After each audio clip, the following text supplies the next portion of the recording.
Orient bell tiles studio से आप देख रहे हैं एबीपी न्यूज। नमस्कार, एबीपी न्यूज पर हाजिर हूं मैं रोमाना इसार खान। शाम के 4 बज रहे हैं और वक्त हो गया है अब खबरों की गवाही का। और आइए अब विस्तार से खबरों का रुख करेंगे। खबर गवाह है। अमरोहा में एक चोर ने मंदिर से दान पात्र चुरा लिया। चोरी की जो वारदात है वो मंदिर में सीसीटीवी लगा हुआ था, कैमरा उसमें कैद हुई है। चोर मंदिर का चैनल खुला देखकर पूजा करने के बहाने भीतर घुसा। पहले मंदिर में रखे दान पात्र को देखता है और फिर उसके बाद उस पर रखे सामान को किनारे रखता है। इस बीच चोर बार बार इधर उधर देखता रहता है, कोई आ तो नहीं रहा। बीच में चोर ने पूजा भी की है। उसका एक साथी बाहर सड़क पर खड़ा था। चोर ने उसे इशारा किया। इसके बाद वो भगवान को प्रणाम करता है और जैसे ही उसका साथी बाइक से मंदिर के गेट के सामने आता है, चोर दान पात्र लेकर फरार हो जाता है। ये घटना अमरोहा देहात क्षेत्र की है।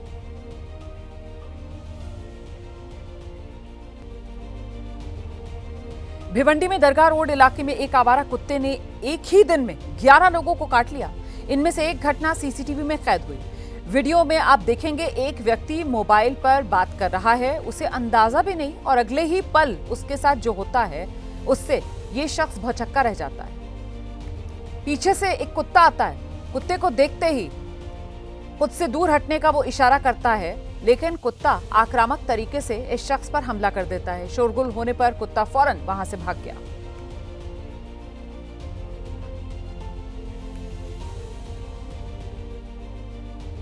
पहाड़ों पर बारिश, बाढ़ अपने रौद्र रूप में है, लेकिन कुछ लोग इतने लापरवाह कि अपनी जान को दांव पर लगाने से बाज नहीं आ रहे। ऐसा ही कुछ देहरादून के विकासनगर में हुआ है। यहां पुल पर तेज पानी के बहाव के बावजूद कार सवार ने कार को आगे बढ़ा दिया। पानी का तेज बहाव देखकर भी कार सवार अंदाजा नहीं लगा पाया कि वो गलती कर रहा है। कार पानी की तेज धार में समा गई, टिक नहीं पाई और देखते ही देखते देखिए कैसे गाड़ी जो है वो पूरी तरह नीचे नदी में गिरी नजर आ रही है।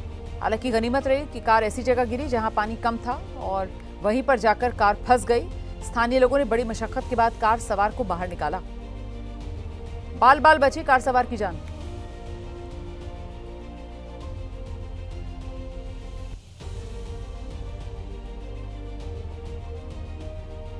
पहले धर्मांतरण और फिर आतंकवादियों के लिए ट्रेनिंग कैंप। बलरामपुर के मौलाना छांगुर को लेकर रोजाना नए नए खुलासे हो रहे हैं और इस सब के बीच मौलाना छांगुर की रिमांड खत्म होने के बाद एटीएस की टीम उसे लेकर जेल पहुंची।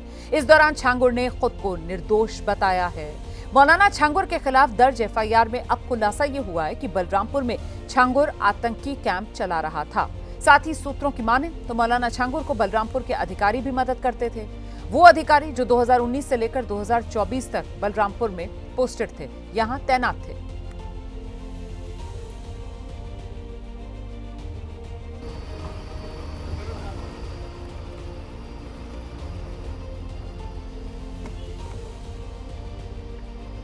हम बेकसूर हम कुछ नहीं जानते। हम बेकसूर हम कुछ नहीं जानते। हम बेकसूर हम कुछ नहीं जानते। हम बेकसूर हम कुछ नहीं जानते।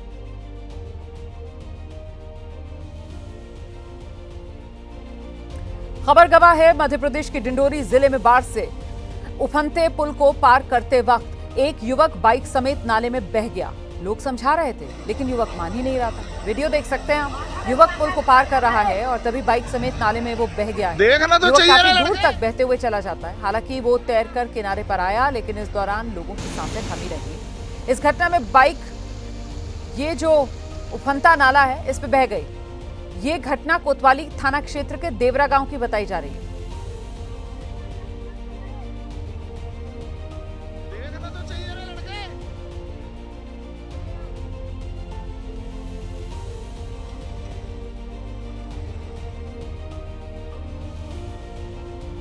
मध्य प्रदेश में बेखौफ अपराधियों का एक सनसनीखेज वीडियो सामने आया है। वीडियो नर्मदापुरम जिले के पिपरिया के एक ढाबे का बताया जा रहा है, जहां काउंटर पर भीड़ के बीच सिर पर सफेद गमछा ओढ़े एक शख्स, शातिर अपराधी नाम रज्जू पूर्विया, अचानक पिस्तौल निकालता है, हवाई फायरिंग करता है। इसके बाद ढाबे में दहशत फैलती है। वहां मौजूद लोग सहम जाते हैं और हवाई फायरिंग करके आरोपी रज्जू पूर्विया वहां से निकल जाता है। एक बार फिर से आप देख सकते हैं किस तरह ये अपराधी ढाबे पर आता है, धमकाता है, हवाई फायरिंग करता है और फिर वहां से चला जाता है। अपराधी रज्जू पूर्विया को रवि विश्वकर्मा हत्याकांड में आजीवन कारावास की सजा मिली है, लेकिन अभी वो फरार चल रहा है और फरारी काटने के लिए पैसे की वसूली करने आया था। 13 जुलाई की घटना बताई जा रही है। इससे जुड़े कुछ और सीसीटीवी फुटेज भी सामने आए हैं, जिनमें ढाबे पर बैठे एक बीजेपी नेता भी नजर आ रहे हैं। पहले आरोपी मुंह ढककर वहां आता है, उनसे पैसे मांगता है, लेकिन जब वो इनकार कर देते हैं तो आरोपी पिस्तौल निकालकर उन्हें भी धमकाता है। उसे समझाने की कोशिश की जाती है, लेकिन वो किसी की नहीं सुनता और इसके बाद हवाई फायरिंग करते हुए वहां से निकल जाता है।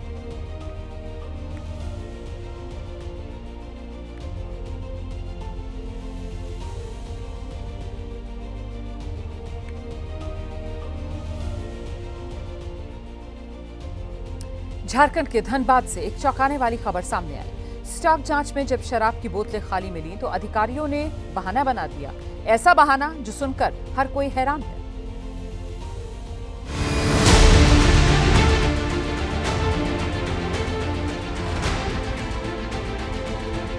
अधिकारियों ने भी बहाना ऐसा बनाया जो किसी के गले नहीं उतरा। स्टॉक की जांच में 802 शराब की बोतलें खाली मिली। अब सवाल तो होना ही था, लिहाजा अधिकारी भी मुंह छुपाते नजर आए।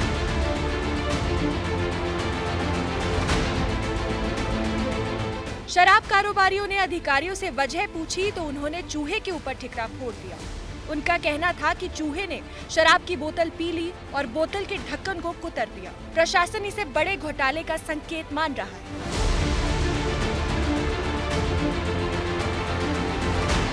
सही है, उसी को हम लेंगे और बाल बाकी तो भी अगर टूटा फूटा है सब बीमारी आपकी कंपनी की। दरअसल झारखंड में नई शराब नीति लागू होनी है, जिसे लेकर स्टॉक की जांच की जा रही है। मामले की जांच कमेटी का गठन कर दिया गया है।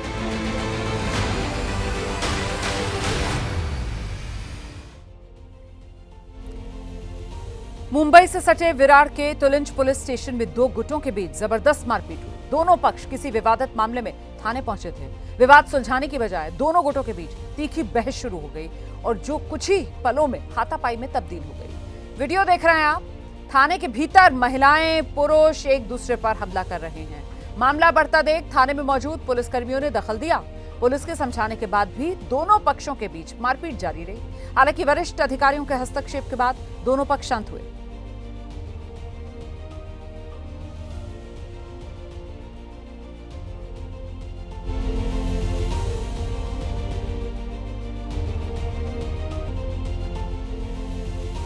अब आगे खबर महाराष्ट्र से।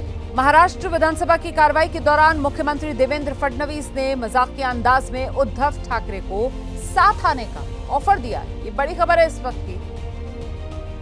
आता उद्धवजी 29 पर्यंत तर काही स्कोप नाही काय ऐका 29 पर्यंत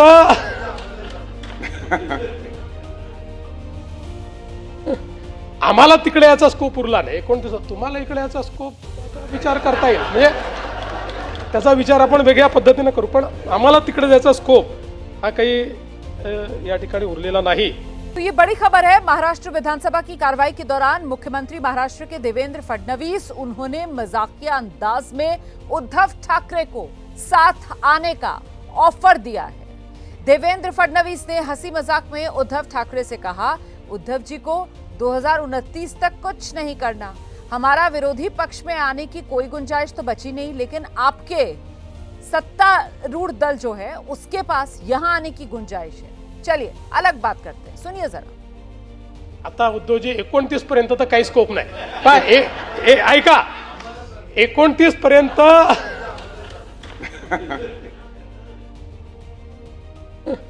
आम्हाला तिकडे याचा स्कोप उरला नाही। 29 तुम्हाला इकडे याचा स्कोप आता विचार करता येईल, म्हणजे त्याचा विचार आपण वेगळ्या पद्धतीने करू, पण आम्हाला तिकडे जायचा स्कोप हा काही या ठिकाणी उरलेला नाही।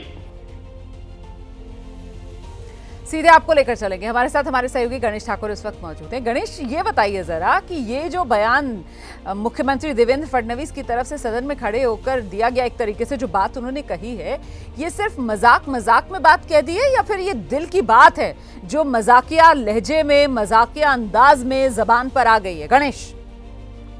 बिल्कुल रोमाना, कई बार मजाक में ही दिल की बात सामने आ जाती है, रखी जाती है, और उद्धव ठाकरे के सामने देवेंद्र फडणवीस ने भी यही बात शायद रखी हो, ऐसा अभी इसकी अटकलें लगाई जरूर जाएंगी, क्योंकि जिस प्रकार दोनों ठाकरे भाई एक साथ आने की कोशिश चल रही है और देवेंद्र फडणवीस और उद्धव ठाकरे इन दोनों ने साथ में 14 से लेकर 19 तक करीब 6 साल एक साथ सत्ता में रहे। 19 का चुनाव एक साथ लड़े, बाद में महाविकास आघाड़ी का जन्म हुआ। लेकिन जिस प्रकार के अभी समीकरण बन रहे हैं, दोनों ठाकरे भाई एक तरफ एक साथ आने की कोशिश में हैं, एकनाथ शिंदे और देवेंद्र फडणवीस के बीच के जो तनातनी के रिश्ते हैं, ऐसी स्थिति में उद्धव ठाकरे जो पुराने साथी हैं उनको दिल की बात शायद देवेंद्र फडणवीस ने की हो, लेकिन इसको मजाकिया लहजे से ही उन्होंने कहा है।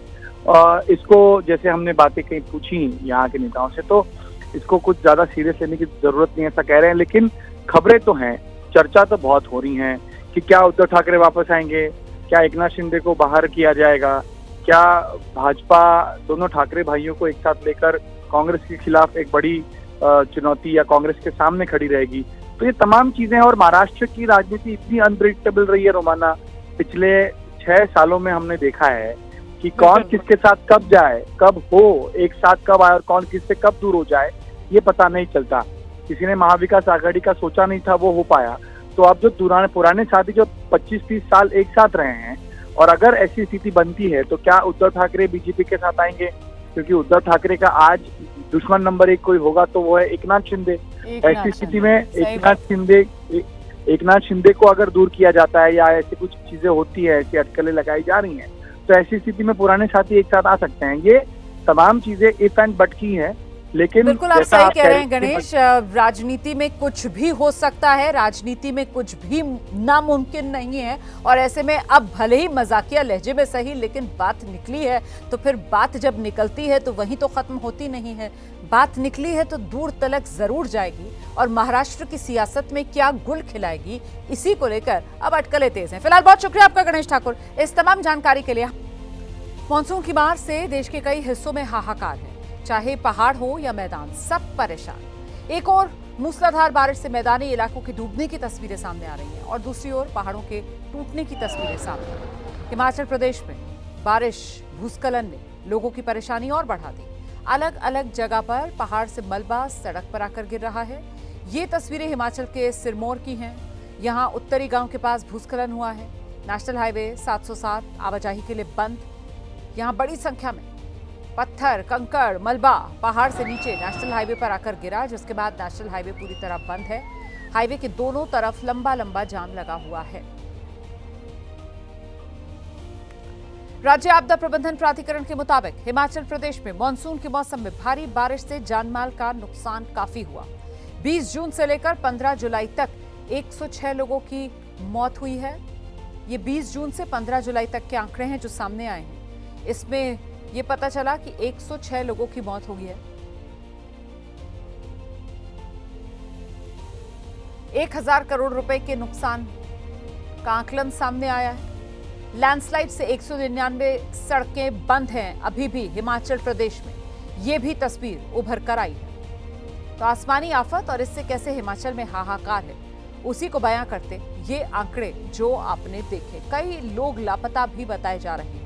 106 लोगों की मौत का आंकड़ा सामने आ गया है, और ये सब कुछ 20 जून से 15 जुलाई के बीच। 1000 करोड़ के नुकसान का आकलन भी किया गया है इस रिपोर्ट में। इस बार मानसून के मौसम में हिमाचल पर बारिश बाढ़ की जबरदस्त मार है, और खासतौर से पहाड़ी राज्य में बारिशों के बाद जो पहाड़ों की मिट्टी नरम हुई और वो दरकी, उसकी वजह से नुकसान बहुत ज्यादा हुआ है।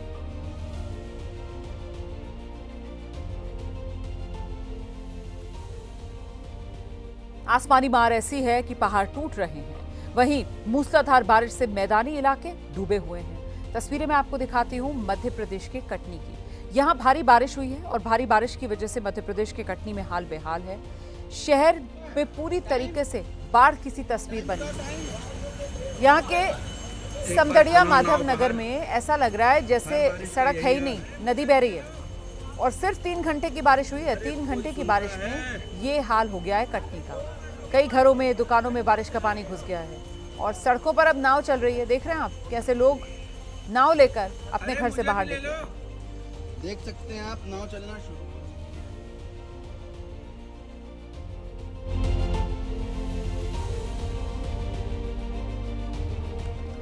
उधर राजस्थान में मानसून में बादल जमकर बरस रहे हैं, नदियां उफान पर हैं। लाख मनाही के बावजूद लोग रील बनाने के चक्कर में अपनी जान जोखिम में डाल रहे हैं, बाज नहीं आ रहे हैं। राजस्थान के भरतपुर की तस्वीरें सामने आई हैं। यहाँ रील के चक्कर में एक युवक ने नदी में बाइक उतार दी। अपनी जान की इसे जरा परवाह नहीं, थोड़ी सी भी लापरवाही से इसकी जान पर बन सकती थी, लेकिन ये रीलबाज नहीं माना। हालांकि वीडियो वायरल हुआ, इसके बाद पुलिस ने इस मामले में संज्ञान लिया, एक्शन लिया। सीओ ने रील बनाने वाले इन दोनों युवकों को अपने ऑफिस में बुलाया और इसके बाद इन दोनों से माफी मंगवाई गई है। अपने माफीनामे में ये युवक कहते नजर आए कि दोबारा ऐसी लापरवाही नहीं दिखाएंगे। भाई साहब, वीडियो नहीं बनने भाई, लाइव चल रही है। गंभीर नदी का पानी है भाई साहब, गड्ढे कभी भी।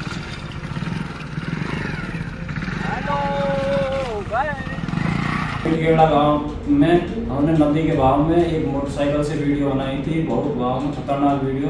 ऐसी वीडियो हम आगे से कभी नहीं बनाएंगे, ना किसी भाई को बनाने देंगे। वहीं वाराणसी में गंगा नदी का जलस्तर लगातार बढ़ रहा है। पानी बढ़ने की वजह से कई घाट जलमग्न हो चुके हैं। काशी का प्रसिद्ध 80 घाट वो भी बाढ़ के पानी की चपेट में है। टूरिस्ट भी आना लगभग बंद हो गए हैं और खबर ये आ रही है कि अगर गंगा का जलस्तर इसी तेजी से बढ़ता रहा तो फिर तो रिहायशी इलाकों में भी पानी पहुंच जाएगा। करीब सभी घाटों में पानी भरा हुआ है। इसकी वजह से आपसी संपर्क भी टूटा हुआ है कई हिस्सों में। इस बीच गंगा की जो सहायक वरुणा नदी है, वहां भी पानी का स्तर लगातार बढ़ रहा है। एबीपी न्यूज संवाददाता निशांत चतुर्वेदी ने 80 घाट पहुंचकर जायजा लिया है। उन्हीं की रिपोर्ट आपको दिखाते हैं। जलस्तर की वजह से अब सभी घाट जलमग्न होते हुए नजर आ रहे हैं। तस्वीर हम आपको दिखाएंगे वाराणसी के प्रसिद्ध 80 घाट की। देखिए, सुबह बनारस मंच हो या फिर इस घाट का अन्य जगह हो, वो पूरी तरह से जलमग्न नजर आ रहा है। गंगा के जलस्तर में तेजी से बढ़ोतरी जारी है। फिलहाल 69 मीटर के करीब गंगा का जलस्तर बताया जा रहा है। खतरे के निशान और चेतावनी बिंदु के बेहद करीब पहुंच चुका है गंगा का जलस्तर। जो रिपोर्ट है वो ये कि सभी घाटों का आपसी संपर्क टूटने के अलावा जो घाट के दैनिक कामकाज हैं वो प्रभावित होते हैं। फिलहाल इस घाट की बात कर ली जाए तो लगभग 24 घंटे यहाँ पर पर्यटकों की, यात्रियों की चहलकदमी हुआ करती थी, लेकिन फिलहाल इन जगहों पर पूरी तरह से पानी भरा हुआ है। आप देख पा रहे होंगे कि नाव भी खड़ी है। इसके अलावा जो लोगों का आवागमन है वो यहाँ पर अब संभव नहीं है। दोनों तरफ आप देखिए कि ये सुबह बनारस का मंच है, जहाँ पर जो सांस्कृतिक कार्यक्रम है, योग का आयोजन है, वो होता था, लेकिन अब फिलहाल वो नहीं हो पा रहा है। ये घाट पूरी तरीके से जलमग्न है। बताया जा रहा है कि अगर 24 से 48 घंटे में इसी तरह गंगा का जलस्तर बढ़ता रहा तो गंगा अब घाटों से ऊपर उठकर रियायती तरफ की तरफ बढ़ सकती है। इसके अलावा सहायक नदी वरुणा के जलस्तर में भी बढ़ोतरी जारी है, जिसके बाद सबसे ज्यादा रियायती क्षेत्र के लोग प्रभावित हो सकते हैं। फिलहाल ये बातें कही जा रही है कि अगर इसी तरह गंगा का जलस्तर बढ़ता रहा तो कहीं न कहीं काशी में बाढ़ का संकट हो सकता है। उधमपुर में भारी बारिश की वजह से दूधार नाले के पास लैंडस्लाइड हो गया, जिसकी वजह से नेशनल हाईवे का एक प्रमुख मार्ग धार रोड बंद करना पड़ा। लैंडस्लाइड की वजह से पहाड़ से बड़े बड़े पत्थर रास्ते पर आ गिरे और रास्ता पूरी तरीके से बंद हो गया है। अब ये सड़क जो है वो करीब 1 घंटे तक बंद रही। इस वजह से दोनों तरफ सड़क पर लंबा जाम लग गया। बाद में प्रशासन ने काफी मशक्कत के बाद सड़क पर से मलबा हटाया, यातायात फिर से यहाँ शुरू हुआ। ये जो सड़क है वो अमरनाथ यात्रा पर जाने वाले तीर्थ यात्रियों के लिए भी बहुत महत्वपूर्ण है। इसी को देखते हुए कड़ी सुरक्षा के इंतजाम भी यहाँ किए गए।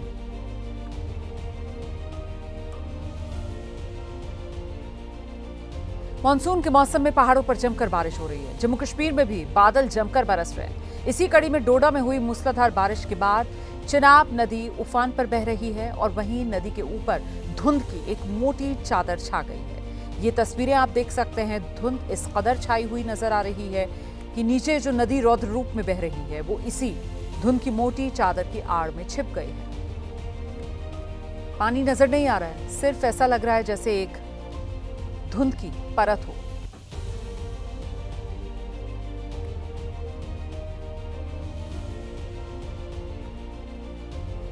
अब आपको उत्तर प्रदेश लेकर चलेंगे, जहां वाराणसी, प्रयागराज, ये वो तमाम शहर हैं जो इस वक्त पानी पानी है। यहां हर तरफ पानी का बसेरा है। प्रयागराज के निचले इलाकों में कई जगह पानी भरा हुआ है। हालात बेहद खराब हैं। तस्वीरें दिखा देते हैं आपको कैसे इलाके प्रयागराज के डूबे हुए नजर आ रहे हैं। लोगों को बहुत मुश्किलों का सामना करना पड़ रहा है। लोगों के घरों में पानी घुस गया है।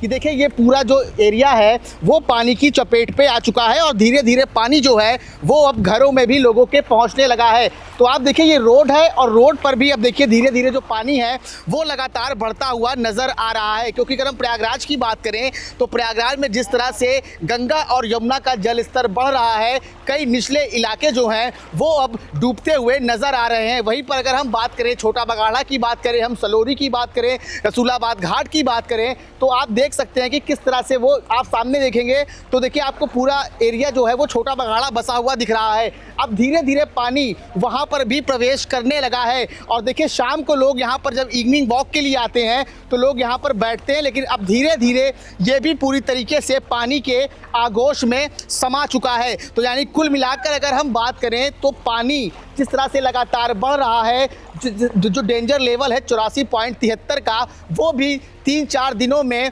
आशंका जताई जा रही है कि जिस तरह से गंगा और यमुना नदी अपने उफान पर है, कहीं ना कहीं डेंजर लेवल भी क्रॉस कर सकती है।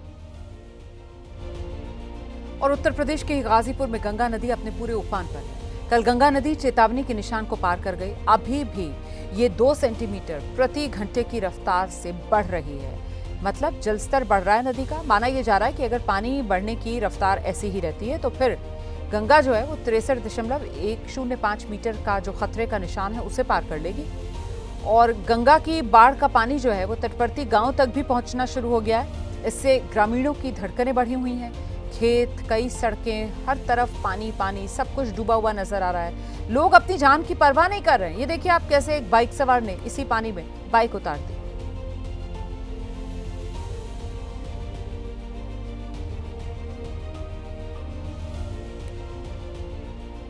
ग्रेटर नोएडा में एक सोसाइटी की लिफ्ट में जमकर मारपीट हो गई। यहां करीब 6 लोगों के बीच खूब लात घूंसे चले। बताया जा रहा है कि विवाद शराब पीने के बाद शुरू हुआ। इसके बाद ही सोसाइटी की लिफ्ट में 2 पक्ष आपस में भिड़ गए। ये है वीडियो जो सोशल मीडिया पर वायरल है। ये घटना सूरजपुर थाना क्षेत्र की बताई जा रही है, जिसके बाद अब पुलिस मामले की जांच में जुटी है।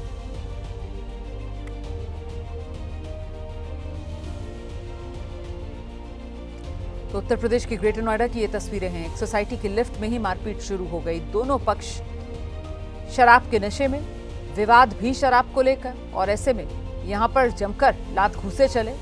बीच बचाव किया गया लेकिन कोई मानने को ही तैयार नहीं था, एक दूसरे को पीटने पर आमादा।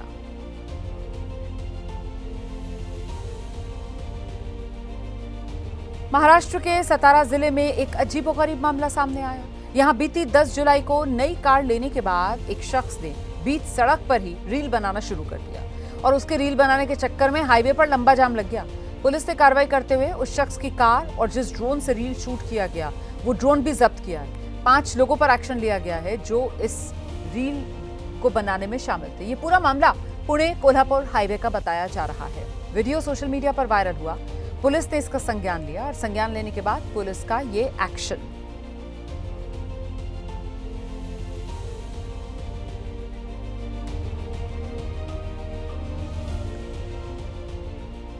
खबर गवाह है, एम्स अस्पताल में नो पार्किंग एरिया में गाड़ी खड़े करने को लेकर प्राइवेट सिक्योरिटी रिकवरी वैन के स्टाफ और मरीज के तीमारदार आपस में भिड़ गए। कुछ मरीजों के परिजनों की गाड़ी नो पार्किंग जोन में खड़ी थी। जब सुरक्षा कर्मियों ने उनसे वहां से गाड़ी हटाने को कहा तो तीमारदारों ने उन पर हमला कर दिया। ये आरोप प्राइवेट सिक्योरिटी स्टाफ ने लगाया है। परिजनों ने सिक्योरिटी स्टाफ से मारपीट की है। हमलावर लड़कों को समझाने के बाद भी वो नहीं माने और लगातार मारपीट करते रहे। इस झगड़े में फिलहाल दोनों ही तरफ के कुछ लोगों को चोट आई है। इलाज एम्स के ही ट्रॉमा सेंटर में हो रहा है।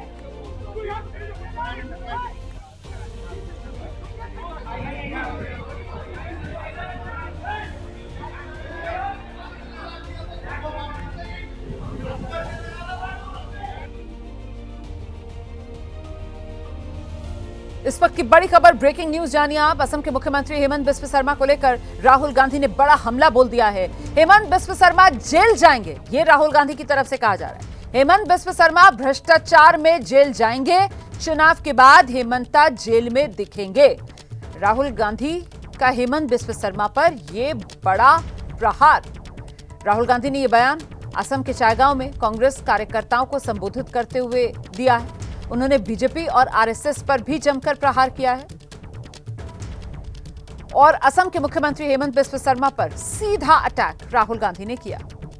राहुल गांधी की तरफ से कहा गया, हेमंत बिस्व शर्मा खुद को राजा समझते हैं, लेकिन भ्रष्टाचार में शामिल यही मुख्यमंत्री चुनाव के बाद आपको जेल में दिखाई देगा। ये राहुल गांधी की तरफ से कहा गया है।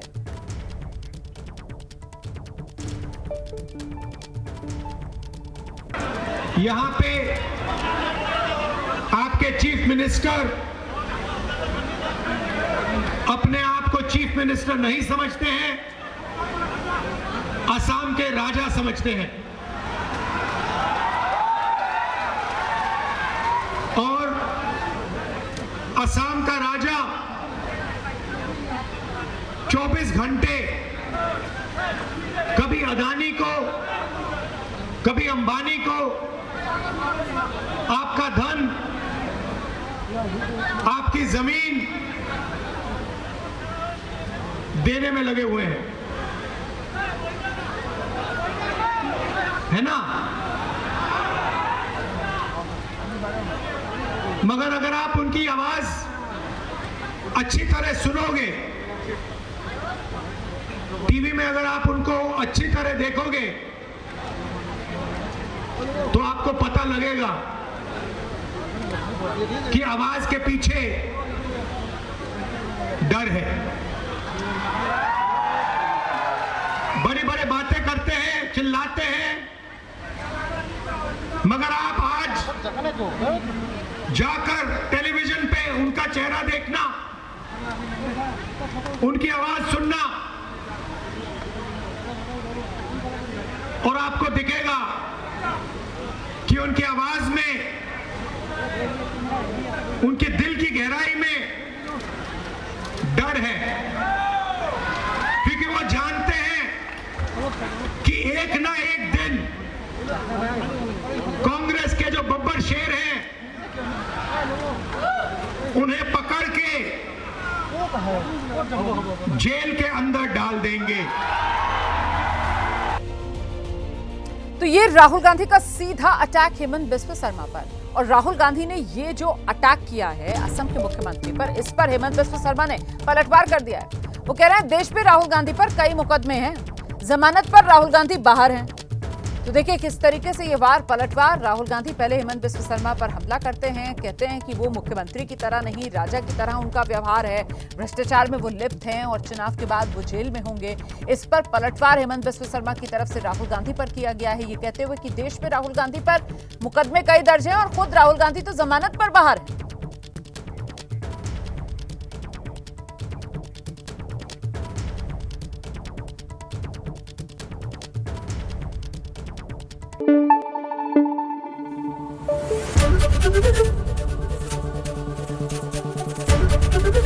एबीपी न्यूज आपको रखे आगे।